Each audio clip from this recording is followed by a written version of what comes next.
Մեր պարոն Կարապետյանը ես հպարտացել եմ, որ Արցախում Ստեփանակերտում կառուցել է մեծ հիվանդանոց, ինչքան ենք ուրախացել, կառուցել է Վանաձորում հիվանդանոց, շատ հիմնարկ ձեռնարկություններ է կառուցել, վերանորոգել, մանկապարտեզներ, դպրոցներ, ամեն ինչ գիտեմ, և գիտեք ինչ եմ ուզում ասեմ, սիրելի լոռեցիներ, մարդ, հայ տղամարդը, ով պաշտոնում չի աշխատել,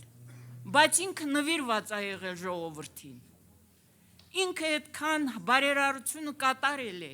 առանց պաշտոնի, ասինքն նշանակում է ինչ, նշանակում է, որ ինքը ժողովրդական, ժողովրդասեր, հայրենասեր, բառից բուն իմաստով հայ տղամարդ է։ Շատ շնորհակալ եմ, Մայրիկյան։ Շատ շնորհակալություն ձեր հայրենասիրության, ձեր ժողովրդասիրության, ձեր նվիրվածության, հայ ազգին, արդեն գիտենք, ապագայում էլ ինչերի ես լինելու ընդունակ։ Ձեզ առողջություն և ինչպես արցախցին կասի, 100 տարի կյանք առանց ուֆի։ Շատ շնորհակալ, Մայրիկյան։